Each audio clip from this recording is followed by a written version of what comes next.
Boa noite a todos. Nós, então, estamos dando prosseguimento das quartas-feiras. Hoje nós temos as apresentações da Maria Bernadette Pipieri, Maria do Carmo Batista, e o tema, como vocês já viram anunciado, é a psicose de Schreber, a fora-oclusão do nome do pai e a transferência. Essas atividades nossas, das quartas, seguem uma determinada linha, né? Há uma correlação entre as atividades, entre os temas das nossas atividades. E o tema de hoje é uma preparação ao tema do congresso da MP, que será em abril, em Barcelona. O tema é as psicoses ordinárias e as outras sob transferência. Então, o tema psicose, ele já vem, de alguma forma, sendo abordado a partir do tema das jornadas, na medida em que falávamos de perversão, né? E o tema do pai estava presente. Então, a gente pode nitidamente notar uma relação entre os temas que trabalhamos. Assim como o tema da transferência também já foi abordado algumas vezes. Então, eu vou passar a palavra para a Bernadette para que nos fale. Falaria. Boa noite. Bom, começando já no prólogo da Memória de um Doente dos Negros do Schreber, né, no livro escrito pelo Schreber, que, segundo Lacan, está lá no Seminário 3, é tão coerente quanto muitos dos sistemas filosóficos do nosso tempo. Isso eu achei fantástico. No prólogo, então, da Memória de um Doente dos Negros, de Daniel Paul Schreber, ele diz que se propôs a publicar o livro porque o mesmo pode ser valioso para as ciências e para o conhecimento de verdades religiosas, colocando-se, então, à disposição dos cientistas, dos médicos, dos profissionais, para observação sobre o corpo dele, sobre o destino pessoal dele, o que faria com que eles pudessem conferir os acontecimentos que ele relata. Segundo Schreber, então, desde o início do seu trabalho de escrita, até 1902, que é quando ele escreve o prólogo, ou seja, no final da escrita ele coloca o prólogo, né? As condições de sua vida mudaram, condições externas. De recluso num sanatório, ele conseguiu ganho de causa no processo que moveu contra a sentença de interdição da Corte de Apelação de Dresden. Essa peça, ele diz que significava que foi reconhecida a capacidade dele de trabalho e a livre disposição de si. Se vocês lerem essa peça, ela é um primor de peça jurídica, realmente muitíssimo bem escrita. Tá? E ele nunca recusa o delírio dele, viu? Esconde. Sempre diz que foi isso mesmo que aconteceu.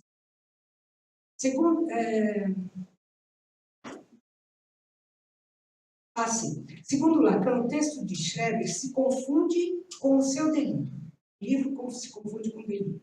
O delírio dispõe toda a sua trama em torno do poder de criação atribuído às palavras.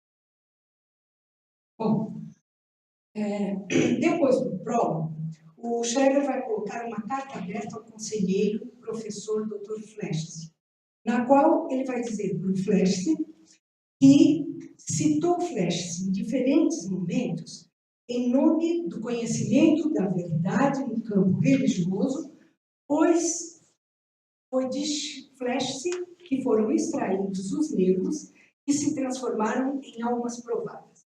Isso ele diz na carta dela.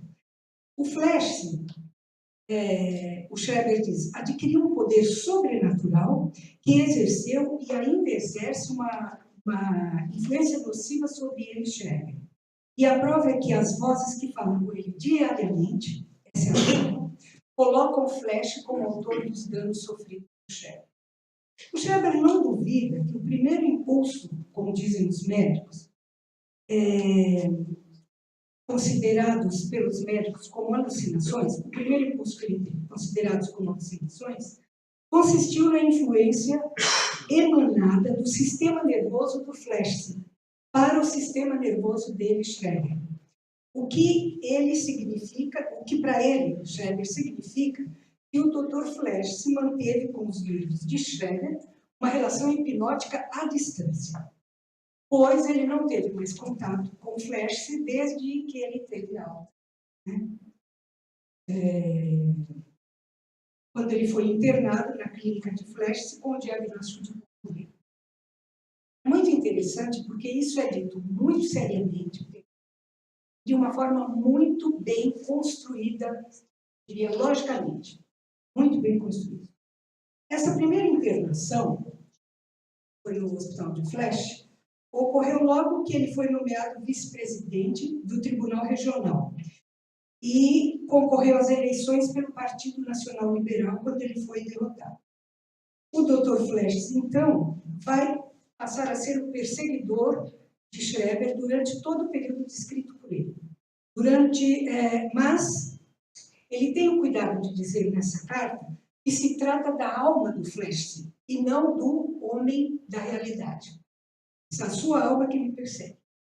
Aí a gente vê o tempo todo o Flesch aparece no relato do livro.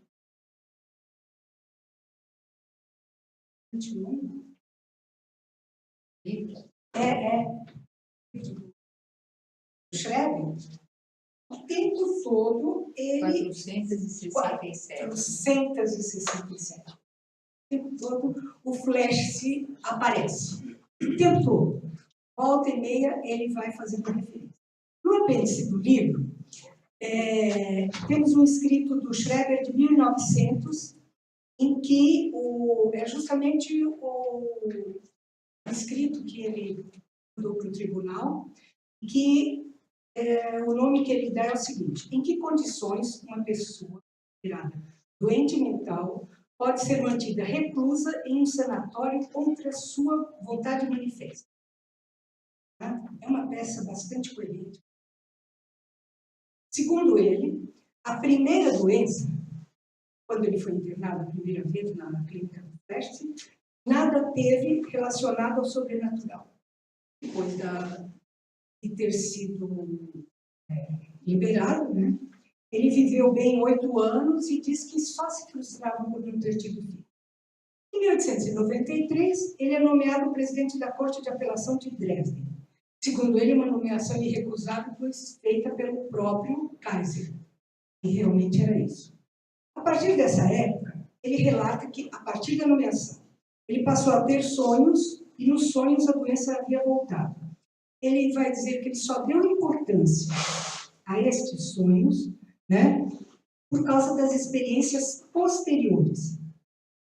Segundo ele, os sonhos estariam numa conexão nervosa com ele.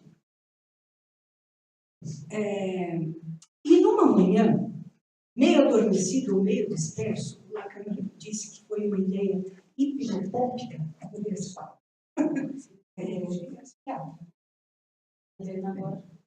hipnopômpica, essa experiência alucinatória que ele teve, ele diz, a sensação que ele teve era tão alheia a tudo que ele havia vivido, que era a ideia de que deveria ser realmente bom ser uma mulher se submetendo ao culto. Tão impensável era a ideia que ele diz não poder afastar a possibilidade de que ela tenha sido inspirada por influências exteriores. Empossado no cargo em 1893, primeiro de 1 de 10 de 1893, ele não conseguia dormir, ele disse, porque ele ouvia estalos na parede, que depois ele atribui aos milagres divinos que as vozes dizem a ele que são distúrbios, que se chamam distúrbios na língua fundamental. Ele considera, então, que desde o início havia uma preparação para impedir que ele dormisse, tá? Para que ele adoecesse. Logo depois, eclode aquilo que o Lacan chama de momento fecundo da paranoia, uma ruptura com o cotidiano que o leva à internação por 6 meses na clínica do Fleschsee, mas depois ele foi colocado sob curatela e passa para um outro hospital, Lindenhof, que ele chama de Cozinha do Diabo, e não era sem ironia, né? E depois ele foi transferido para o sanatório Sonnenstein. Zone, vocês sabem que é alemão é sol, né? Em pedra, lápide, pedra de cemitério, né? E aparece muito no delírio dele o sol e a questão da morte, com muita frequência. Em 1894, a esposa dele, ele coloca isso como uma data bastante precisa. Fez uma viagem, ele teve um colapso nervoso. Quando ela retornou, ele não quis mais vê-la, porque ele dizia que ela não estava viva, que ela estava morta. Era feita por milagre naquilo que a língua fundamental chamava de homens feitos às pressas. Nesse período, ele relata que numa única noite teve cerca de meia dúzia de poluições, né, acontecimentos de corpo, e a partir daí ele viu surgirem sinais de forças sobrenaturais, em particular, uma conexão nervosa com o Fleschsee, porque o Fleschsee falava com os nervos do Schreber à distância. Para ele, além da língua comum falada por todos, é a língua dos nervos, da qual o homem não tem consciência, e o uso dessa língua é feito de acordo com a ordem do mundo. Então, tem algumas coisas, conforme você vai lendo, tem algumas coisas que de repente mas não bate. Mas, na maioria das vezes, o relato dele é bastante coerente. No caso dele, desde a reviravolta crítica na doença nervosa, como ele chama, os nervos são movimentados a partir do exterior e sem interrupção. Essa capacidade é própria dos raios divinos, mas para ele a influência provia do Fleschsee, que estava manipulando os raios divinos. De acordo com a ordem do mundo, então deveria acontecer a emasculação do homem que entrou em contato perpétuo com os raios. Como ele o tempo todo estava em contato com os raios, ele seria emasculado. Por outro lado, também aparece, de acordo com a ordem do mundo, um plano de renovação do gênero humano. O milagre da emasculação, segundo ele, é própria dos raios divinos de Arimã, que é o deus inferior, enquanto Ormuzd, o deus superior, poderia restabelecer a masculinidade em determinadas condições. Então, de acordo com a ordem do mundo e durante a internação, o Schreber pôde sentir o milagre da emasculação em determinado momento, que não chegou a acontecer, porque além dos raios divinos puros, havia os raios impuros prestes. Então, não dava para acontecer a emasculação. Lacan chama a atenção para a tradução de Entmann, que é normalmente traduzida como emasculação, mas que na realidade significa eviração. Tá? E eviração era colocar os órgãos masculinos para dentro. Tá? Não era para tirar, não era para castrar, mas para colocar para dentro. Depois, os homens feitos às pressas tinham a função de conservar o Schreber vivo, porque ele se tornaria mulher, não qualquer mulher, naturalmente, mas a mulher de Deus, para dar origem a uma nova humanidade, porque a humanidade estava morta, podre. Então, vemos que o delírio do Schreber se desenvolve a partir das sensações que ele relata depois da experiência hipnopôntica. Seria bom ser uma mulher no momento do Então, a gente pode perceber que desse ponto inicial, dessa sensação inicial que ele relata, até o desenvolvimento do delírio dele, ele desenvolve justamente para dar conta daquela sensação. Que seria bom ser uma mulher no momento do culto. Deus, segundo ele, só tinha relações com cadáveres, Deus não conhece nada do ser vivo. Então ele tinha uma dependência, Deus tinha uma dependência em relação a Flesh, que não queria se desligar dos livros divinos. E em 1894 foi preparada uma conspiração contra ele, ou seja, ficou sabendo pelas vozes que contaram que a alma dele seria entregue a um homem, seu corpo transformado em feminino, seria entregue para ser abusado sexualmente e depois deixado largado. Nessa conspiração, ele diz, talvez houvesse a alma de Flesh, não o próprio Flesh. Só a alma. Ele tenta balizar um pouquinho isso. Então, ele resolveu morrer a partir disso, depois que ele soube dessa conspiração. Ele tentou suicídio várias vezes, né? E, segundo ele, tudo orquestrado por Flesh. Deus encontrava-se em uma situação muito difícil diante do Flesh. O Schreber tenta ajudar a Deus, mas ele não consegue. Mais tarde, ele passa a considerar a possibilidade de o próprio Deus ser cúmplice do Flesh para assassinar a sua alma e abandonar seu corpo como uma prostituta feminina. Ele relata, então, visões terrificantes de fim de mundo. Em 1894, ele lê a notícia da morte dele no jornal.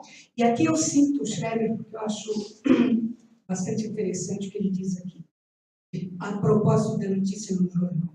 Não me atrevo a afirmar se a percepção em questão foi um acontecimento real ou uma ilusão. Veja, tem a dúvida. Só me ficou a impressão que nesse evento e em outros análogos havia uma certa conexão, que em todo caso me permitia conhecer as intenções que se tinha a meu respeito. Quer dizer, havia alguma dúvida se o acontecimento foi ou não, mas que tudo aquilo dizia a respeito a ele, isso ele tinha certeza, né? Bom, o Lacan vai dizer na questão preliminar que, ao se reconhecer o drama da loucura, põe-se a razão em pauta, porque é na relação do homem com o significante que se situa o drama da loucura. O Lacan parte do conhecimento que tem da importância das palavras, é o que ele no seminário 3, nas estruturas das psiconeuroses para avançar na psicose. Ele vai dizer que, mais do que em qualquer outro lugar, o sintoma está claramente, o sintoma do psicótico está claramente articulado à própria estrutura. Isso vocês acham na questão preliminar, na página 5. Em 1924, Freud, em A Perda da Realidade na Neurose e na Psicose, chama a atenção para o fato de que o problema não é a perda da realidade, mas o expediente que vem substituir. O que se coloca no lugar?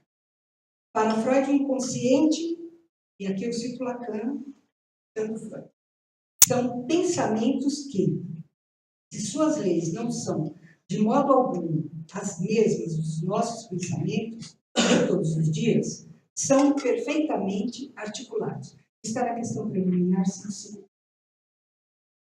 Então, a Verwerfung, ou a foraclusão, se articula no registro da psicose com a ausência da Bejahung. Se eu tenho Bejahung, eu não tenho a Verwerfung. A Bejahung tem um destino, a Verwerfung tem outro. A Verwerfung é a recusa desse momento primordial. É a foraclusão do significante do nome do pai. No ponto em que é chamado o nome do pai, pode responder no outro apenas um furo. Esse furo, pela carência do efeito metafórico, vai provocar um furo correspondente no lugar da significação fática. Freud atribui o desencadeamento da psicose em Schreber a um acesso de libido homossexual. Ou seja, a paranoia se desenvolveria numa defesa aos desejos homossexuais reprimidos. Para Lacan, o que ocorre na psicose é um empuxo à mulher, ou seja, ali onde não opera a função fálica. Como o sujeito psicótico não está submetido à função fálica, né, chama de F0, o nome do pai estando fora do ídolo, né, F0, o sujeito tende a se feminizar. É isso que Lacan chama de empuxo à mulher. Então, a transferência de Schreber para Confesch é claramente erotomaníaca, que é o nome daquilo que do amor não está todo inscrito pela função fálica. Bom, Lacan vai dizer que se trata na psicose de uma desordem provocada na junção mais íntima do sentimento de vida do sujeito. Temos ouvido isso com muita frequência. Vocês entenderem que é uma frase muito, muito misteriosa. A primeira vez que eu li, eu voltei e continuei. Porque essa frase, o Miller vai abrir em O Efeito de Retorno à Psicose Ordinária, com as 3 externalidades. Social, corporal, subjetiva, a qual ele vai acrescentar a sexual já na discussão. Né? Para Miller, a desordem se situa na maneira como vocês experimentam o mundo que os cerca. A desordem no mais íntimo do ser. Né? A desordem, como vocês experimentam o mundo que os cerca, na maneira como experimentam o seu corpo e no modo de se relacionarem com suas próprias ideias. Ele acrescenta que a sexualidade não é típica, busquem simplesmente, eu cito Miller, uma desordem no ponto de junção mais íntimo do ato sexual, pois geralmente é encontrado. Então, partindo da afirmação de Lacan, que há em Schreber uma desordem provocada na junção mais íntima do sentimento de vida no sujeito, Miller teoriza sobre a psicose ordinária, que é uma psicose não desencadeada. Segundo ele, uma psicose difícil de reconhecer como tal, mas que deduz-se de pequenos indícios variados. Quanto à psicose do Schreber, não há dúvida nenhuma do franco desencadeamento, do excesso que há nos fenômenos que ele apresenta. Obrigada, Bernadette. Eu passo a palavra, então. Agradeço, Cecília, agradeço o convite. Então, Paulo.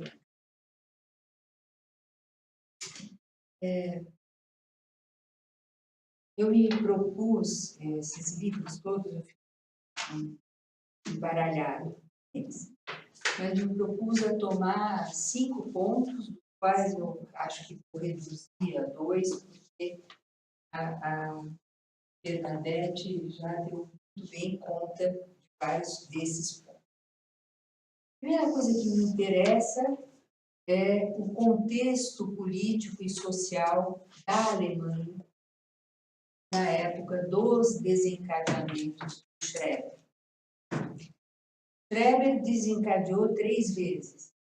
Tem a primeira doença, que é a hipocondria associada a outros elementos, isso.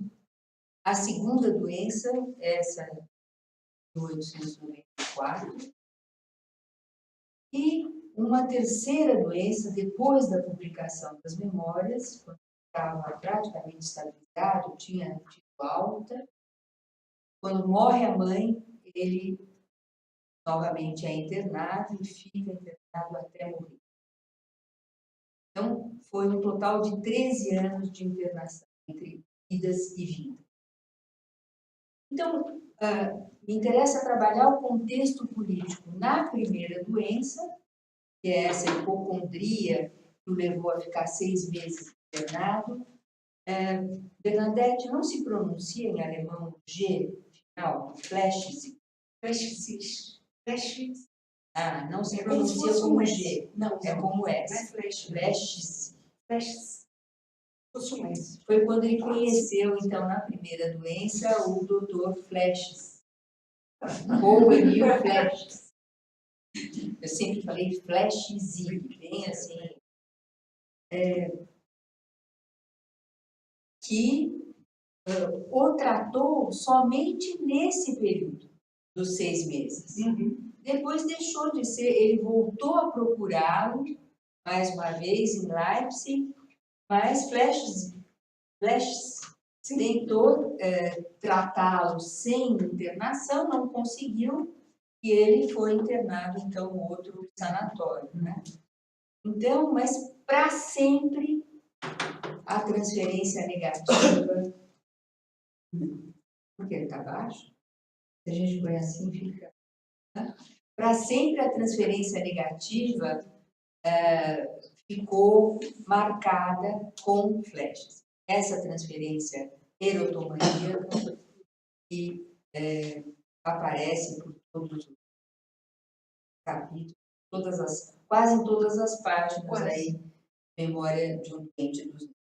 Bom, o livro do Schreber foi publicado em 1903 e se tornou um clássico, né, para o estudo da paranoia na psiquiatria e na psicanálise.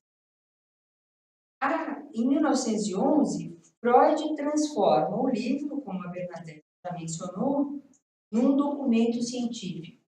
O paciente é o livro, como todos nós sabemos, quem nunca teve contato com o Schreber.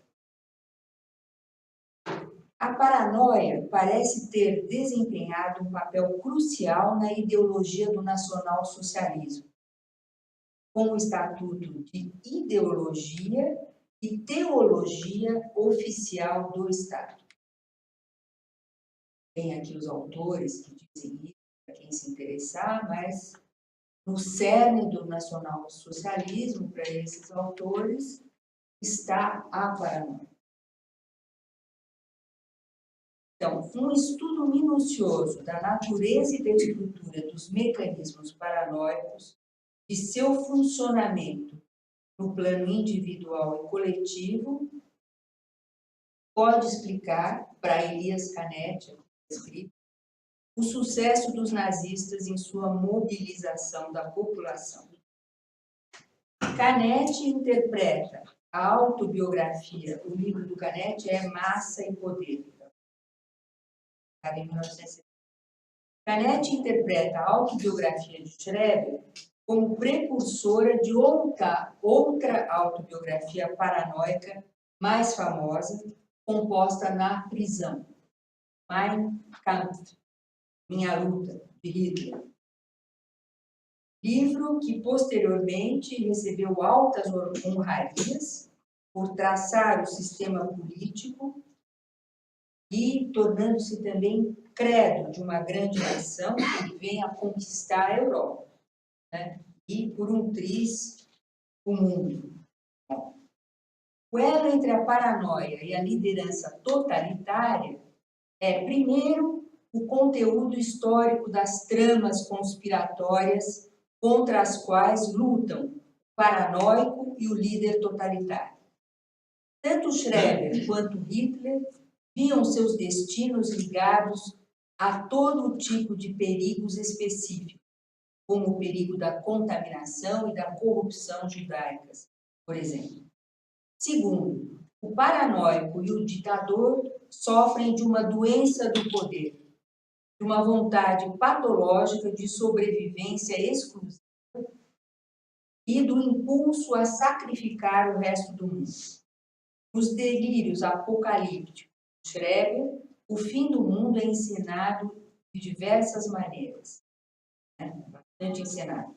Parece haver uma vontade de Schreber nisso, uma certa satisfação em se imaginar o único sobrevivente, essa mulher, que com Deus fará uma nova raça. Pura. Então, para Canetti, aqui cito, ser o último homem a permanecer vivo é o anseio mais profundo de todos que buscam o poder. Para ele também, o poder é o objeto máximo das pulsões.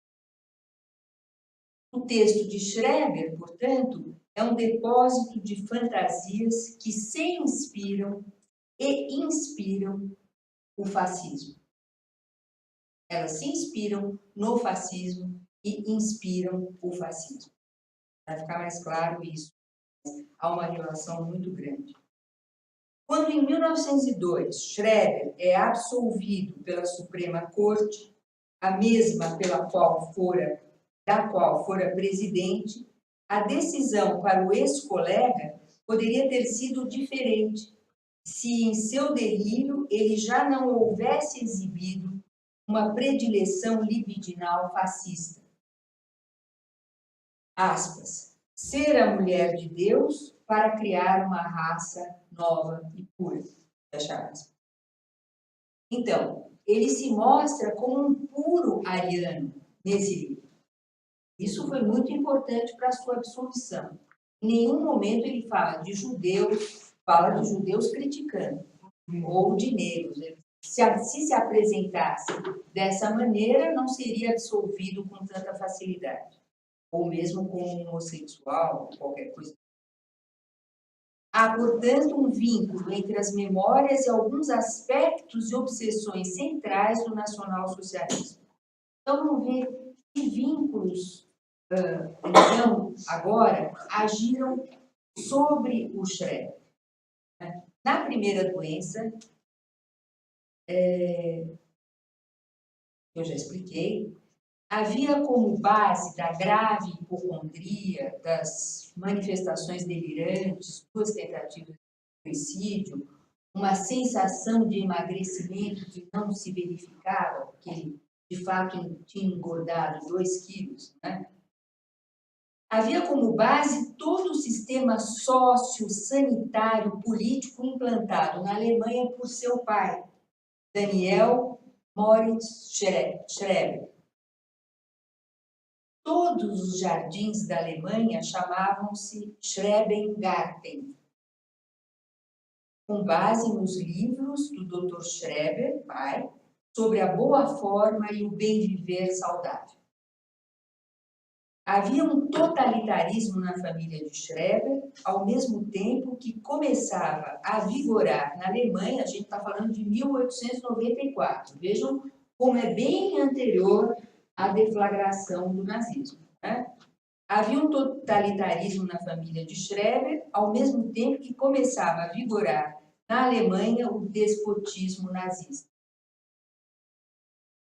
Quando a Bernadette falou do Kaiser, foi o Kaiser que investiu simbolicamente o Schreber, é o Kaiser Guilherme que ela está falando.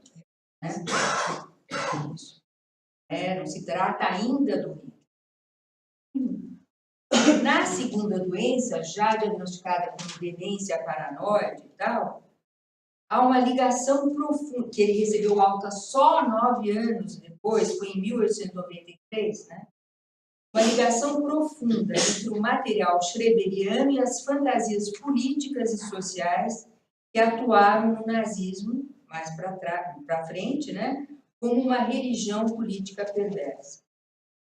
As sucessivas crises, o colapso de Schreber, foram as mesmas crises da modernidade para as quais os nazistas viviam a elaborar sua série de soluções radicais e a solução final. Aí tem uma citação do autor americano, Morton Schatzman. Hitler, que é a seguinte: Hitler e seus pares foram criados na época em que os livros do Dr. Schreber, pai, pregando o totalitarismo doméstico, eram populares. Quem quiser compreender a estrutura de caráter alemã na era nazista, poderá estudar com proveito os livros do Dr. Schreber. Então, é aí que a coisa vai se configurando. Esse pai. O sistema delirante de Schreber, portanto, antecedeu a solução totalitária das crises que já afligiam a ordem liberal burguesa na passagem do século XIX para o século XX. Schreber vivenciou de maneira profunda o esvaziamento dessa ordem. Então, agora vamos passar a falar mais detalhadamente do pai de Schreber. Daniel Gottlieb Moritz Schreber. É tudo Daniel. O bisavô era Daniel, o avô era Daniel, O pai era Daniel, o irmão mais velho que se suicidou era Daniel e ele também era Daniel. Mudava o nome do meio. Interessante isso, me pareceu, né? O pai, então, é médico, ortopedista e pedagogo, uma figura pública, autor de vários livros, mais de 20 livros, e um popularíssimo livro de exercícios, ginástica médica de salão, que o filho cita nas memórias. Livros sobre ortopedia, higiene, ginástica, educação infantil, etc. As associações Schreber, apontadas por Freud em seu ensaio, eram numerosas em toda a Alemanha e atestam a duradoura influência do Dr. Schreber. Associações criadas depois da morte dele para levar adiante seu legado espiritual e cultural, que introduziram na Alemanha os jardins Schreber, já mencionados. O pai pregava uma doutrina educacional rígida e implacavelmente moralista, que objetivava exercer um controle completo sobre todos os aspectos da vida da criança, desde os hábitos de alimentação até a vida espiritual.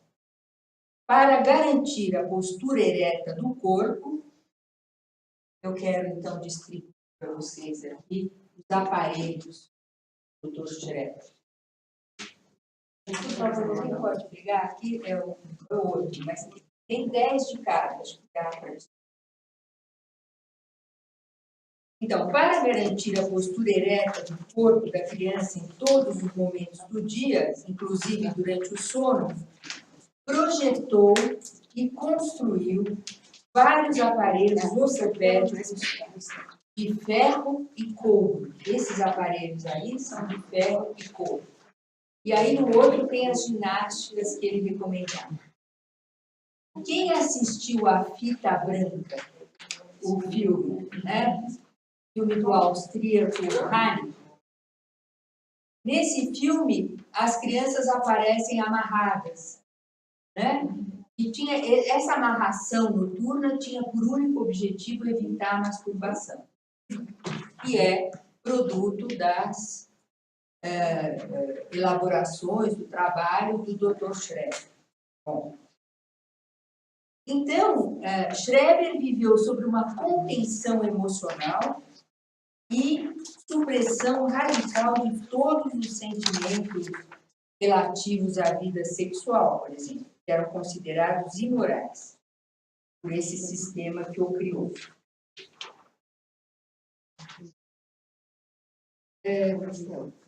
William Nederland, em 1950, um psicanalista dos Estados Unidos, estudou as implicações políticas mais amplas das ideias de Schreber, pai, e sua importância para o estudo do fascismo alemão. Segundo esse psicanalista, Moritz Schreber traumatizou cronicamente seu filho através de uma série de intervenções e controles ortopédicos e pedagógicos agressivos. A paranoia de Schreber, filho, segundo o autor, foi o produto monstruoso de um monstruoso projeto médico-pedagógico, a elaboração delirante de anos de maus tratos infantis reais e sistemáticos, vivenciados nas mãos de um pater família dominador e ainda com formação médica reforçada. A propósito disso, diz Schreber filho, aspas, poucas pessoas cresceram com princípios morais tão rigorosos como eu, e poucas se impuseram ao longo de sua vida tanta contenção de acordo com esses princípios, principalmente no que se refere à vida sexual. Está na página 263. O orgulhoso pai que aplicou aos filhos seus próprios métodos afirmava ter obtido resultados excelentes. Dos 5 filhos, Daniel Gustav, Ana, Daniel Paul, Sidonie e Clara,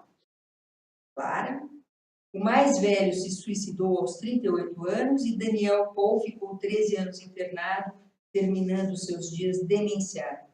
Porém, como diz Marilene Carone no prefácio das Memórias, que ela traduziu do alemão, grande figura. Foi o louco mais famoso da história da psiquiatria e da psicanálise, cumprindo assim os desígnios. Bom, a próxima coisa que eu vou falar é sobre a foraclusão do nome do pai. Eu acho que a Bernadette já falou, mas eu quero trazer uma diferença aqui. Eu penso que possa funcionar. Vamos ver. O que vocês acham? É uma foraclusão do nome do pai por excesso de pai, não por falta. Exato. Excesso.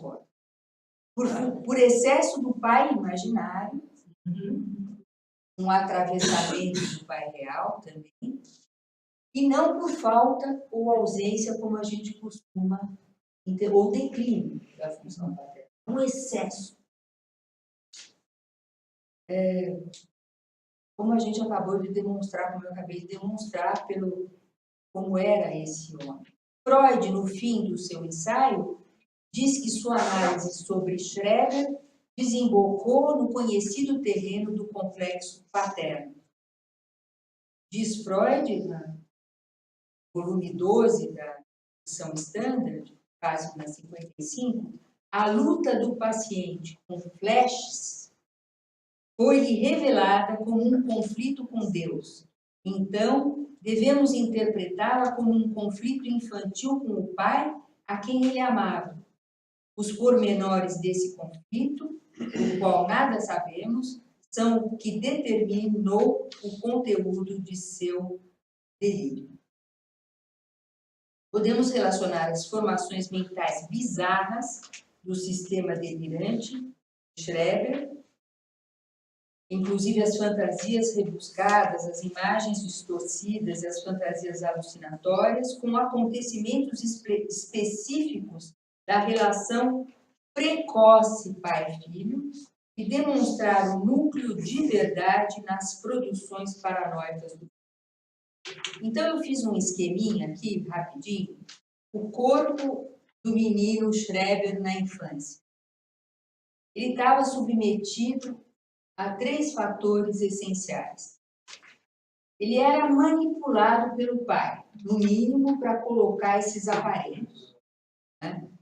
A segunda influência que ele sofreu, que esse corpo sofreu, porque os sintomas, como a Bernadette falou, de Schreber, são sobretudo corporais. Ele não sofre da mentalidade, é muito interessante.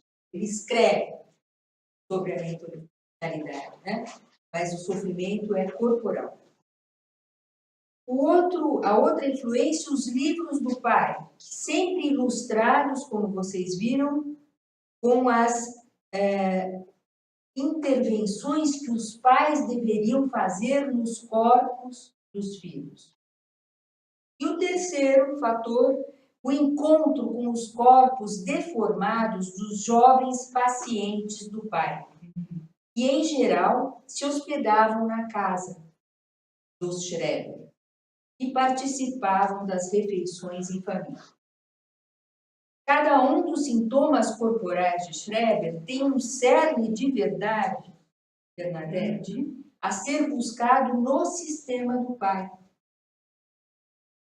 Uma instância paterna excessiva, simbiótica e obscena, que explica, de alguma maneira, a emasculação, o empuxo à mulher, o ser a mulher de Deus, criar uma nova raça, e também a hipótese de Freud da paranoia como defesa contra a homossexualidade. Tudo isso, de alguma maneira, pela ameaça de castração produzida pelo pai. Mais um dado, eu já vou chegar aqui, acho que é o que mais nos interessa, mais um dado interessante sobre a foraclusão do nome do pai.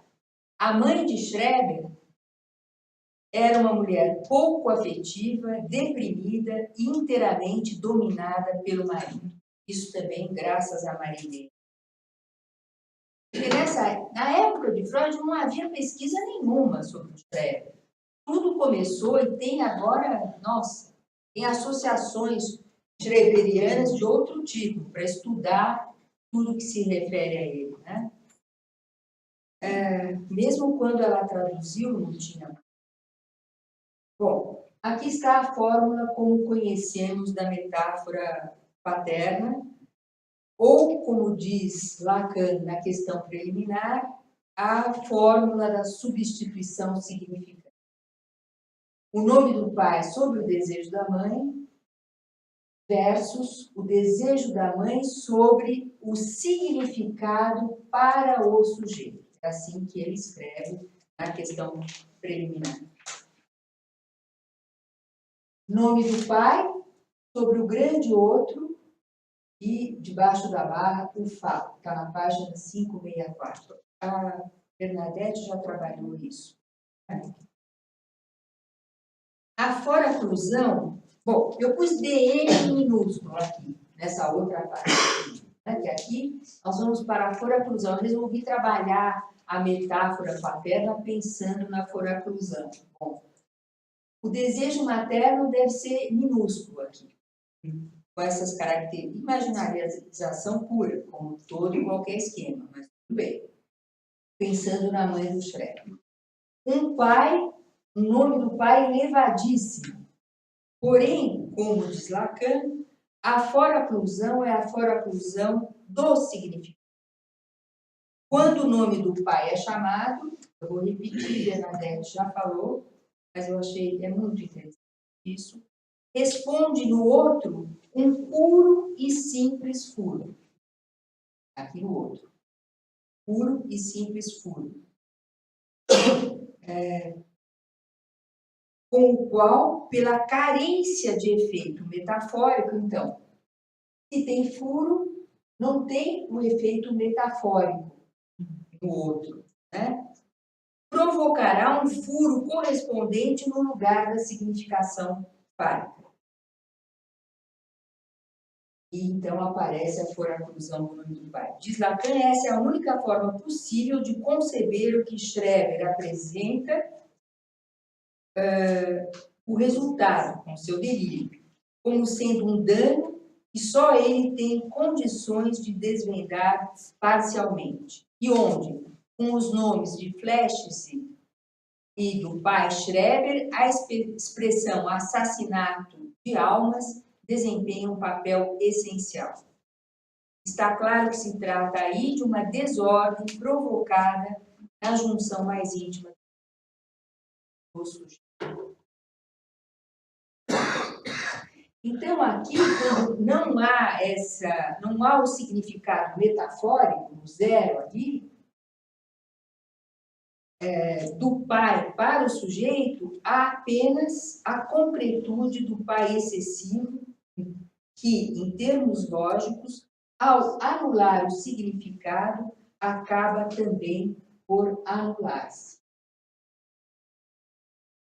Bom, eu não fiquei só aí, mas eu não vou falar, eu trabalhei também o esquema E, o esquema I, para ver se o que eu estava propondo era muita loucura, mas, enfim, eu acho que pode discutir. Vou parar por aqui. Agradecemos, Maria do Carmo. Fala. Eu sei que as apresentações suscitam várias questões. Eu vou iniciar essas perguntas e depois passo a palavra para os colegas. Vou fazer 3 questões para vocês. Uma delas é genérica e vocês não tocaram nela.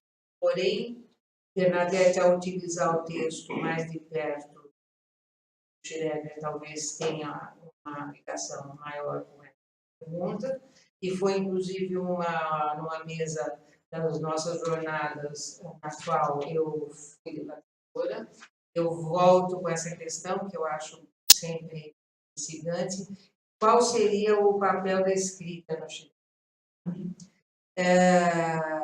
2 questões agora para Maria do Carmo. Quando você fala da transferência negativa, né?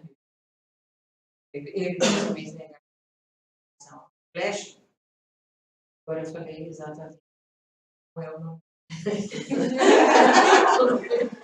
Você falou MG. Não sei como eu falo. Isso. Não pode corrigir, assim, Certo.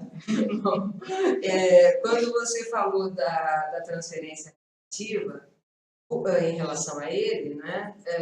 O que você acrescentaria nessa denominação transferência negativa na psicose, né, e em Schreber especialmente, ao diferenciá-la, isto é, ao diferenciar a transferência negativa na psicose e na neurose? O que em Schreber caracteriza, ilumina esse conceito de transferência negativa, conceito esse que sabemos podemos também utilizar na neurose, né?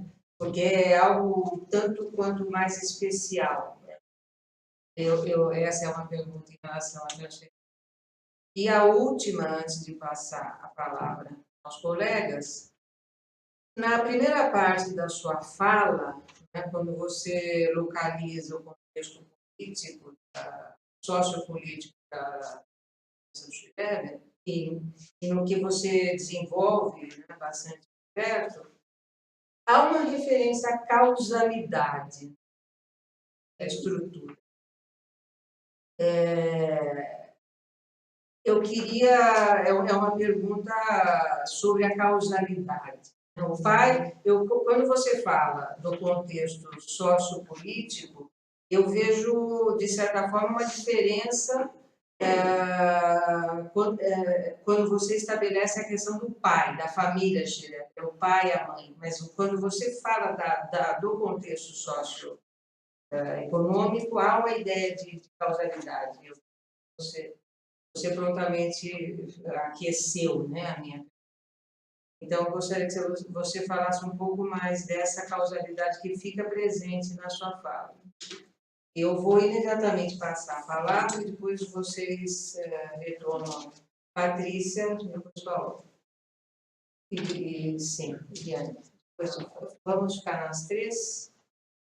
Não, depois eu retornaria à mesa e já vai para a segunda rodada. Temos tempo, né? Uma primeira rodada. Como a Cecília coloca, né, quer dizer, a gente está segunda noite de preparatórias para o Congresso da MT. E aí eu queria fazer duas intervenções. Parecer. Eu tenho as coisas para ler aqui também, professor. E aí, duas coisas que eu queria fazer, até porque eu acabei de chegar de Salvador, a Bernadette estava lá, a Graciela Brodsky deu duas conferências justamente sobre a questão da psicose ordinária. E aí eu fiquei com uma série de questões que eu queria um pouco trazer também para a gente conversar.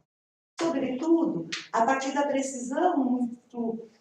Agora que eu me dei conta do título dessa noite, a psicose de Schreber, né? Eu acho muito interessante o primeiro ponto, quando a Bernadette traz, quando ela vai... Bom, a psicose de Schreber é totalmente desencadeada, manifesta, quando você vai retomar a questão das psicoses ordinárias, que são pequenos sinais, que é o avesso do Schreber que está posto. E aí a Graciela retoma uma passagem que eu acho de um primor do texto do Miller, para a gente também começar a discutir, né, e pensar para o Congresso do MT, que é o ponto seguinte, quer dizer... É do efeito de retorno? Efeito de retorno. Está no livro da psicose ordinária, na página 412, comecinho da 413, que eu acho muito interessante e que ela traz muito bem essa precisão, né, do que se trata a psicose ordinária. Ela retoma aqui do texto do Miller. Ele vai falar, vocês veem, então, às vezes, sujeitos indo de uma desconexão social a outra, desligando-se do mundo dos negócios, desligando-se da família, etc. Ele está falando de externalidade social. É um percurso frequente nos esquizofrênicos. Eu disse esquizofrenia. Isso é importante. Esta pode ser a realidade do sujeito, embora possa parecer uma psicose ordinária, porque isso não é evidente. Na perspectiva de vocês, trata-se de uma psicose ordinária. Uma vez que disseram que é uma psicose ordinária, tentem classificá-la de uma maneira psiquiátrica. Eu acho muito preciso. Como você retoma agora a psicose de Scherer da paranoia, né? Você vai determinando. Então, é o asilo de... Exato. Então, acho de uma precisão isso para a gente pensar a questão da psicose ordinária. E mais ele vai dizer, não digam simplesmente que é uma psicose ordinária.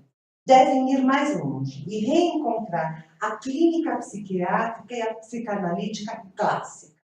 Se não fizerem isso, este é o perigo do conceito de psicose ordinária. É o que se chama um asilo de ignorância. Quer dizer, eu acho muito importante que quando a gente vai dizer, né, que você retoma aí, a manifestação do Schroeder, quer dizer, a manifestação da psicose dele. E aí, quer dizer, tem a psicose de Schroeder. E uma outra questão que ela retoma, a Graciela, a partir de vários colegas da EBD que têm discutido a psicose ordinária, e aí quando você nos traz essa questão da nacional, desse momento socialista, no momento do desencadeamento, quer dizer, é um sucedâneo disso, você contextualiza. Ou mesmo quando você diz, bom, é um excesso aí de pai. Diria, porque uma das questões que a Graciela coloca e se faz a pergunta, se a psicose ordinária é uma manifestação, é uma psicose, mas isso diz respeito a uma época.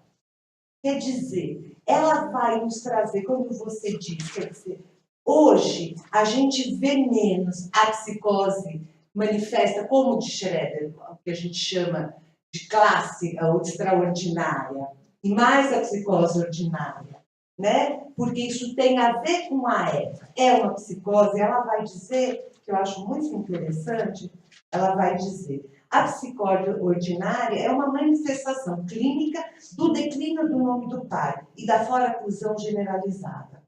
Hoje, aí é uma outra discussão que eu não vou entrar agora, que ela vai trabalhar um pouco da questão da não crer na impostura paterna, ela vai trabalhar.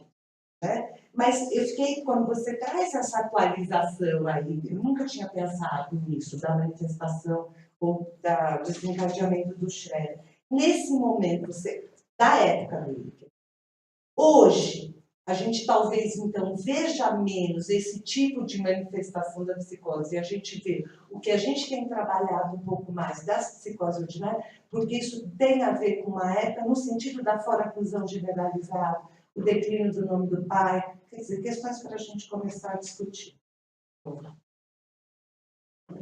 Retomar essa expressão que você colocou, Maria do Carmo, do excesso de pai. Imediatamente eu pensei, né, de fato é um excesso de pai, mas aí eu me pensei, porque me lembrei do pai da Cristina Angô, que a gente também tem discutido. De qual excesso a gente está falando? Essa é uma questão que surgiu. Do que eu consegui localizar o que você coloca, um excesso de um pai, como ouviu uma coisa, normatizador, enfim, né, que vai regrando, como você estava tentando regrar o corpo, né, dos filhos, das crianças, algo de um pai normatizador, legislador, a gente pode dizer, tirano. E, ou seja, por ser tirano, que implica um gozar dessas crianças ao fazer isso. E produz um paranoico. No caso do pai da Cristina Gota, que de posição, é um homem que de fato goza sexualmente, onde coloca essa dimensão também de um excesso de pai, então, nesse sentido, nos dois casos, um excesso do gozo do pai no jogo, produz uma neurose. Então, achei interessante a gente tomar isso, como é, no caso a caso, essa dimensão do excesso, seja da legislação, do significante, do escrito, da educação, mas do gozo no jogo, pode traçar caminhos diferentes. Fiquei curiosa para avançar nisso que você coloca, nessa articulação com esse mesmo excesso provocando uma neurose externa. No caso de um pai que supostamente. Aureliane e Camille, você agora para os outros. Eu acho que a minha pergunta vai um pouco na direção da sua, né? Porque estou tentando, inclusive, formular melhor, escutando. Eu acho que as minhas reviravoltas da questão da psicose ordinária, né? Uma que sempre me fica e ainda me soa muito mal resolvida e articulada. A relação entre fora-inclusão generalizada e fora-inclusão do natural. E se a gente parte da ideia da fora-inclusão generalizada como algo, uma noção que surge com o último ensino do Lacan, né, pensar que isso está dado para todo ser falante, né, pela impossibilidade de um significante que dê conta do tal do gozo, que um furo fundamental. Né? Então, a fora-inclusão generalizada está dada de partida para todo ser falante. Né? Eu fiquei pensando, se a gente pode pensar, se a questão de jogo aí é como diz o Lacan, então, da fora-inclusão generalizada, conseguir fazer a junção mais íntima do sentimento do sujeito, né? Se trataria, então, de escolhas, de soluções aí, frente à fora-inclusão generalizada. Né? A escolha pelo recalque dos efeitos do nome do pai na neurose, né? A fora-inclusão, no caso da psicose extraordinária. Né? Então, teria aí algo da insondável escolha, da insondável decisão do sujeito, pensando na questão da causalidade, né? Pode ter um excesso de pai aí, mas tem algo do sujeito de escolha, né, por recusar essa função paterna, esse rechaçar. Né? E aí eu fiquei pensando, no caso da psicose ordinária, qual é a escolha em jogo? Como a gente colocaria a psicose ordinária nesse sistema que você fez aqui? Fiquei tentando pensar. Porque não tem furo e furo. Teria alguma coisa embaixo, ali no segundo furo, né? Faz de alguma forma suplência para a significação fálica. Né? Pode não ser o falo exatamente operando, mas algo aí, pensando no CMB que o Miller tenta falar, alguma coisa aí é P0, mas não é totalmente F0. Né? Talvez essa dê a sutileza aí da resposta da escolha, por onde vai a escolha do código ordinário. Cara.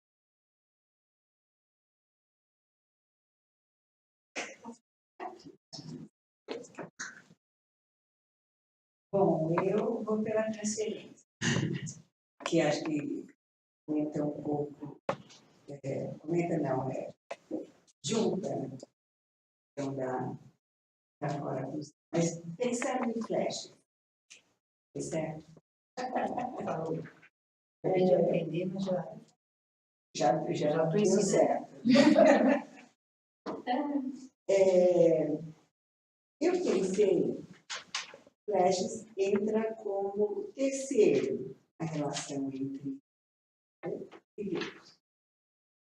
Né? Ele que impede essa relação que a Nadesha trouxe em relação a isso.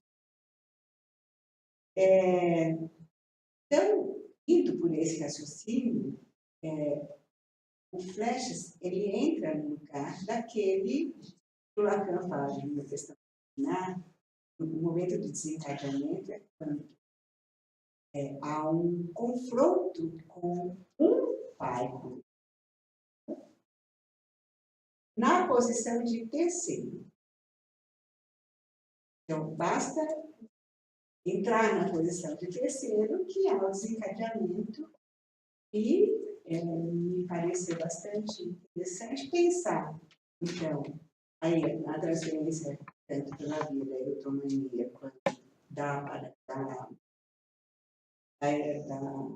perseguição, os flashes entrando como aquele que a transferência é maciçamente depositada, como ele entrando nesse lugar do terceiro também, que serve de alguma maneira ao Schreber para ele construir o delírio que a Nadesha traz de alguma maneira, que ele está presente todo o tempo,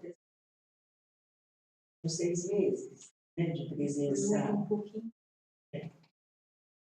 Então, eu achei interessante poder pensar, então, em que função tem a transferência, seja ela por essas duas vias da eutomania e da perseguição. Que o caso Schreber nos ensina, com essa posição de terceiro, de tentar sem conseguir muito, mas de ser um instrumento pelo qual uma materialização do delírio, pela via do delírio foi possível. Um tempo para este paciente. O que vocês acham disso? Vamos ver o que dá para falar aqui. Bom, primeiro eu quero perguntar para a Maria do Carmo, você citou o Mein Kampf do Hitler, você leu?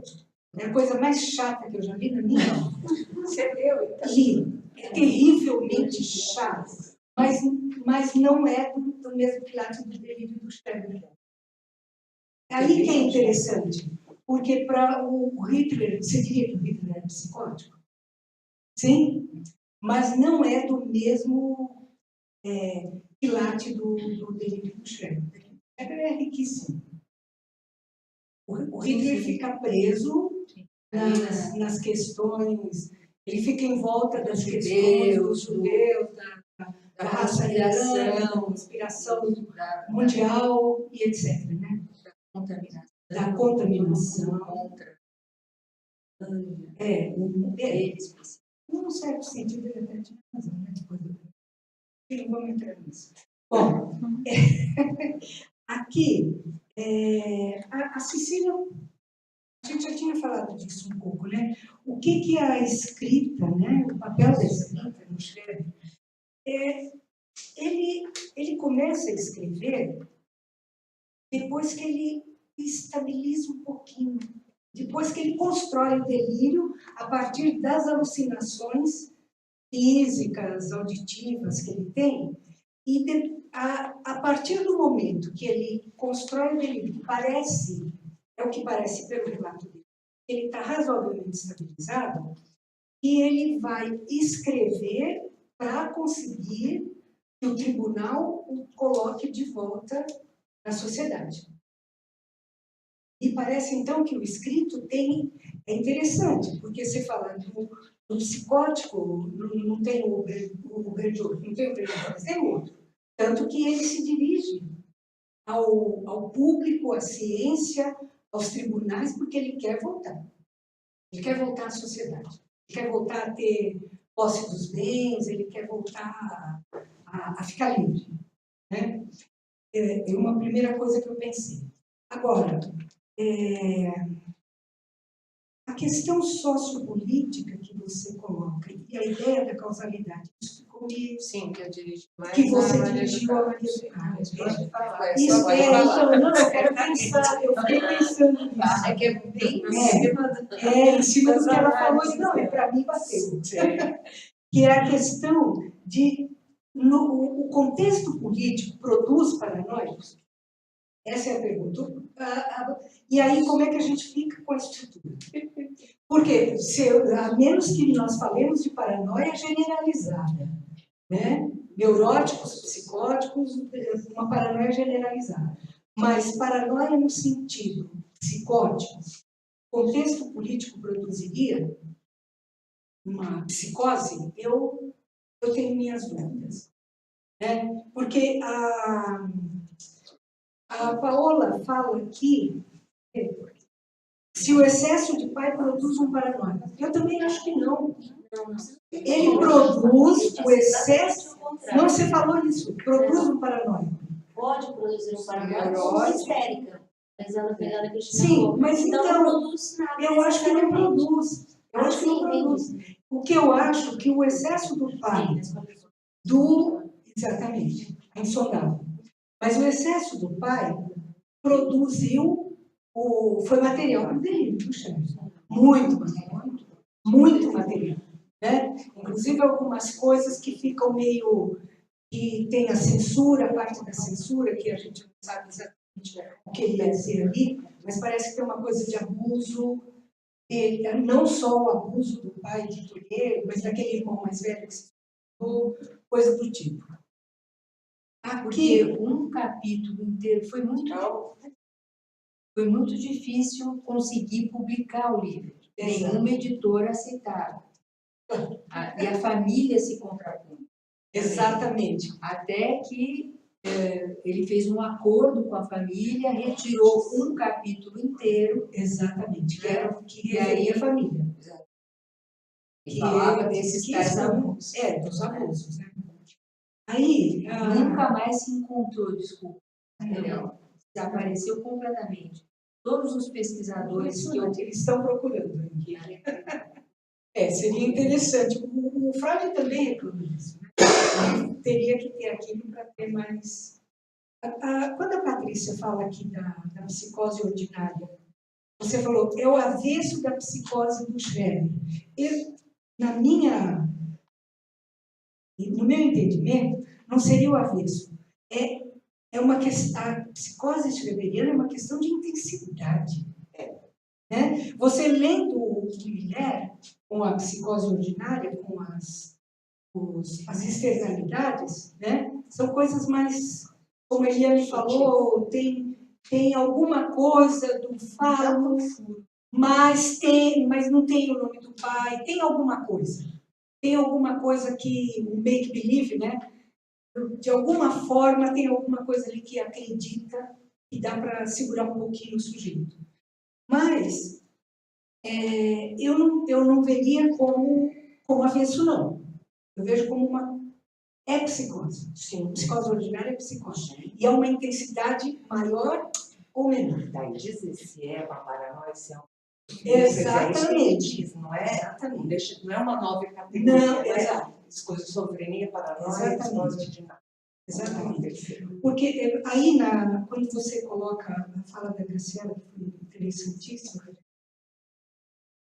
a questão da foraclusão generalizada, o declínio da metáfora materna, se isso levaria à psicose.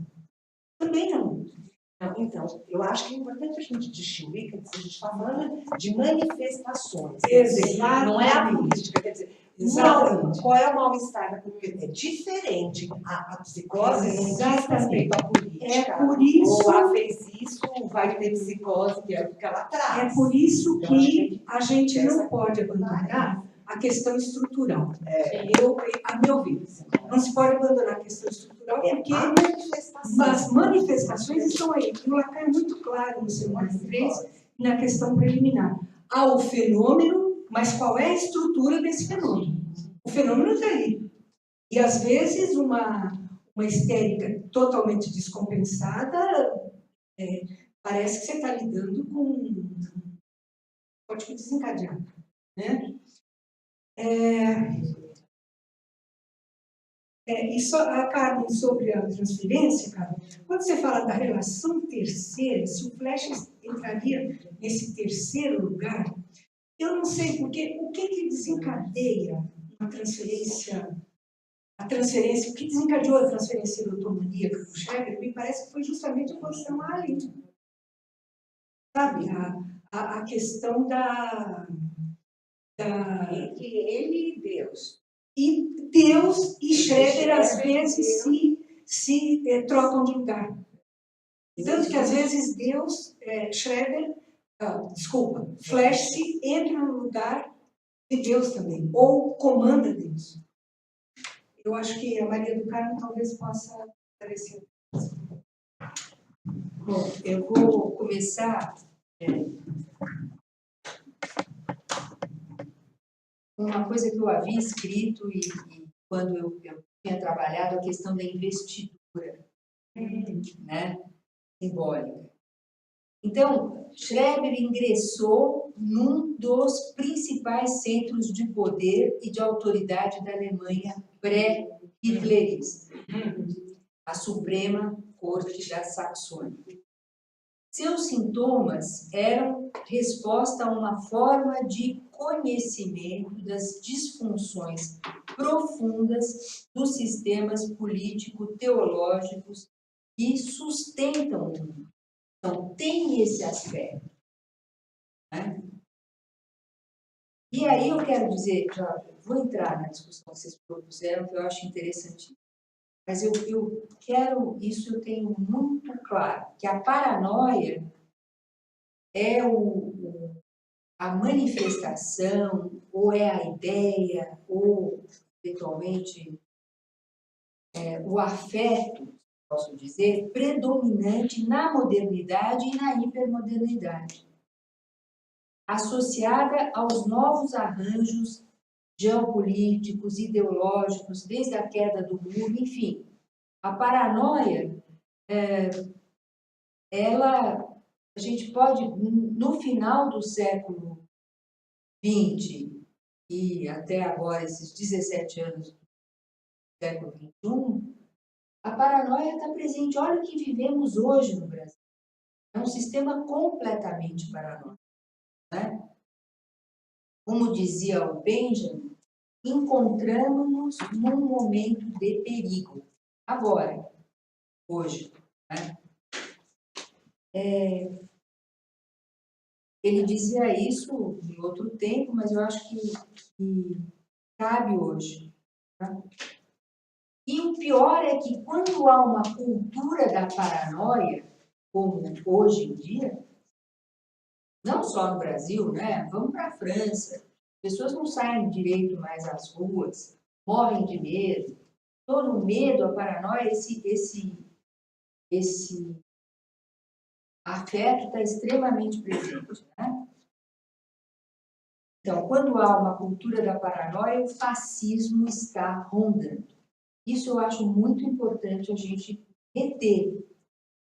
Agora, isso não é suficiente para fazer um paranoia, que é a discussão que você Estruturalmente falando. estruturalmente falando. O que a gente tem no caso de Schreber? Né? A gente tem, sim, um excesso de pai, não era um pai qualquer, da mesma forma que o pai da Cristina Ambo não era um pai qualquer, era, enfim, um homem culto, tal, mas o Schreber, ele era uma figura importantíssima na Alemanha. Todos os jardins de todas as cidades da Alemanha tinham o nome dele. As associações schreberianas, enfim, ele era um acontecimento público, era um homem público, né? E totalitário, tirano.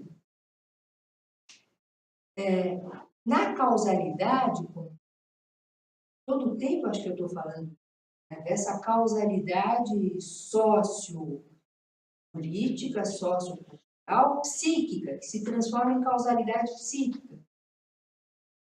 Porque esse pai que gerou essa prole,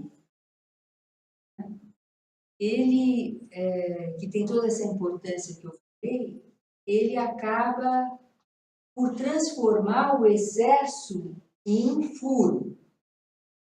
E só as mulheres sobraram, né? Isso é muito interessante, porque, de fato, eu acho que a mulher, até pela histeria, ela é um pouco mais protegida em relação à psicose, embora eu já tenha visto milhares de mulheres psicóticas. Milhares não diria, mas muitas. No que tange, então, a causalidade, a gente tem esse pai, essa mãe, como disse a Cecília, essa família, e tem o manejo do corpo, muito precocemente. Essa manipulação do corpo, como causalidade psíquica. Não sei. Tem essa suspeita de abuso sexual no Schreber, por parte do irmão, né? Que nunca ficou comprovada, mas isso está bastante escrito. Pelo que ele fala. E, além disso, além do pai, além do enfrentamento que ele tem com o poder, ele está na esfera superior do poder, quando ele é designado e quando desencadeia. A primeira doença, que foi muito mais leve, também foi desencadeada quando ele recebeu um cargo. Então, essa coisa da investidura simbólica, que é onde Lacan também se prende para explicar a causalidade de Schreber, né? A investidura simbólica. Então, junta tudo isso e a gente tem um psicótico, delirante. A função da escrita foi de estabilização, né? A escrita, ele recebeu alta, ele estava ótimo, recebeu alta e quis ficar mais 2 anos internado. Ele gostava muito, dessa vez, do médico, Dr. Weber, parece, que cuidava dele, enfim, ele comia com a família, ele era um homem muito culto, o Dr. Weber também, ele adorava ficar lá. Então, ele quis ficar mais 2 anos para se adaptar à vida fora do sanatório. E aí passam-se mais, acho que 7 anos, até a mãe morrer, 8 anos, até a mãe morrer. Acho que a gente poderia pensar que a escrita é quase que a formalização da metáfora delirante. Exato. Ele precisou formalizar. Né? Quando ele E chega a ele ser diz a mulher isso. de Deus. Ele diz isso com todas as letras, que ele ia fazer a defesa dele. Aí a defesa em termos amplos, né? Em relação à família, em relação aos próprios colegas e, bom, mais. Podemos dizer que essa escrita dele faz um laço social, e pensando que é diferente lá da Estela do Patrocínio, né? Ela fala. Não é uma escrita, né? Fizeram a escrita depois. Eu não sei, eu não diria que faz laço a escrita dele, embora nós estejamos aqui, sei lá, uns século e meio depois, muito tempo, falando dele, né? Ele Mas- procura fazer, ele faz isso para que os ciclos possam estudar. isso, eu pensei. é. Tenta fazer o laço do texto. Mas para... Mas é diferente do pra Joyce. muito diferente do Joyce. Ele fica restrito aos nossos círculos, né? Eu diria que não faz laço para ele próprio, para a vida dele, porque a vida dele foi isso, foi internações, ele era de uma fragilidade absoluta, né? Como todo o paranoico, ele se sentia perseguido por todo e qualquer ruído, gritava o tempo inteiro, enfim. Os laços, ele não tinha amigos, a vida dele era miserável. Quer dizer, quando a mulher fica doente, ele não teve filhos, ela teve 6 abortos. Então, o fato de não ter filhos, depois ele adota uma menina órfã de 12 anos, então isso dá um pouco de estabilidade. Ele se deu bem com essa menina, eles saíram e tal, talvez tenha sido o único laço que sobra para ele. Ele não fala das irmãs, nada, não tem. Para ele, não. Mas a gente está falando dele até hoje. Né?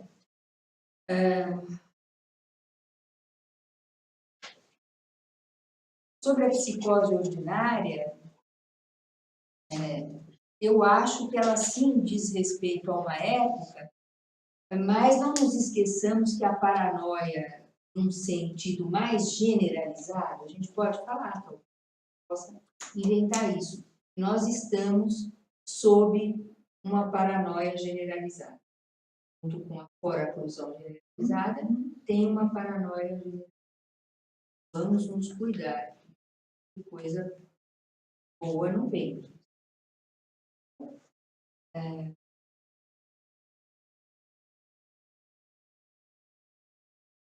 A Paola, eu estou super de acordo, pode produzir, né, um excesso. Sobre a transferência, bom, por que eu chamei de transferência negativa, né? Que é que ilumina na psicose, eu acho que são os aspectos persecutórios e erotomania dessa transferência. E pode ser positiva também, mas nesse caso era negativa. E ficou com o primeiro médico, porque esse médico era bastante louco. Eu tinha escrito aqui, mas nem vou procurar aqui no tapete. Mas ele era o Fleches, ele provocou essa. Ele não olhava nos olhos. Schreber se queixa disso, mas os relatos da época eram que ele era um homem extremamente autoritário. Ele era a reprodução do pai. Então, o cara vai se tratar e encontra lá a reprodução do pai, que não tinha a menor noção do semblante. Né? E, para um psicótico, apresentou talvez um pai, aí sim. O Fleches, em carne e osso, como esse terceiro. E aí Né? desencadeou, segundo Lacan, o desencadeamento. Porque com o Weber ele se dava bem. Muito bem. Não sei o que o Weber fez, mas não despertou essa... Ele desencadeou no primeiro episódio do Rodrigo, antes do Flash. Sim, mas parece que com o Dr. Weber foi o que ele conseguiu fazer a estabilização. Mas o primeiro quadro não tem Flash envolvido, tá ele com o padre com tentativa de aí entra o Flash. É quando entra o Flash. Não é isso. Não é isso que ela está falando. Não é um ponto com esse pai que... Não. De entrar no mesmo lugar. Exatamente. Mas o desencadeamento é anterior ao encontro com o Flash. Sim, ela já falaram, os três O desencadeados. que eu estou dizendo é do último médico dele, o Dr. Weber, com quem ele convivia. Esse médico certamente soube fazer semblante. Mas o que o Ariel está dizendo é que o primeiro desencadeamento foi antes do encontro com o Flash. Sim, foi. Né? Não, tudo bem, a estrutura já está lá. Mas ele vai se tratar com um médico que aparece como o pai dele. Então, se ele talvez pudesse ter ficado nessa primeira doença, não sei. É muito impressionante a transferência negativa. E o que ilumina na psicose, é tão bonito isso, né? É fantástico. Ilumina justamente esses aspectos paranoides, persecutórios. Tem uma descrição do Michel Silvestre, que é belíssima, de um paranoico que ele atendia, Ariel, que desenvolveu uma transferência negativa muito importante e ele precisou encaminhar, porque não suportava mais atender. De tal forma ele era agredido e tal por ele. Não é que o paciente descobriu, um belo dia ele pega o paciente na porta da casa dele. Ele não atendia naquela época no mesmo local que morava. E o paciente tanto fez. Então, esse aspecto da perseguição, de querer gozar com o corpo, com a presença do analista, né, do médico, do psiquiatra, enfim, essa é a transferência psicótica negativa. Bem, com certeza essas questões continuarão. Agradeço. Você quer, mas eu não sei se não é possível, infelizmente. Infelizmente. Eu não falei do CM. Mas então.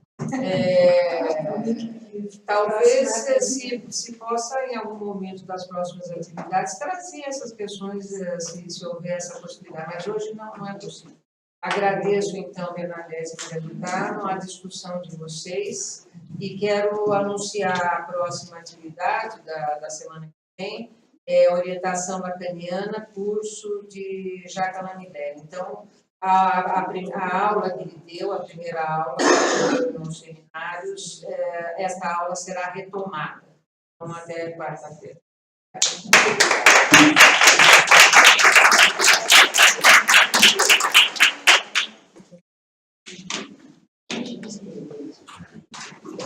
Você devia, viu? Tá ótimo.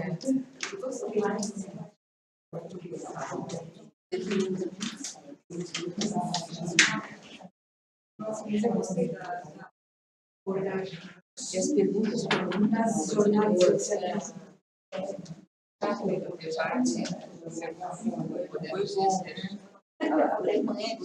Aliás, o interessante é que você acabou.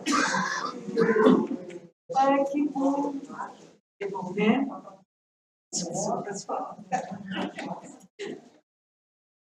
Tchau.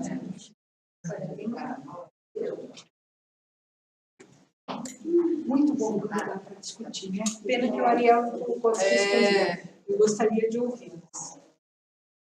De verdade.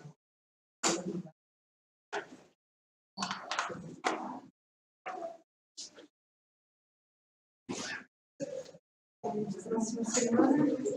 Pena que o Luiz Fernando não estava.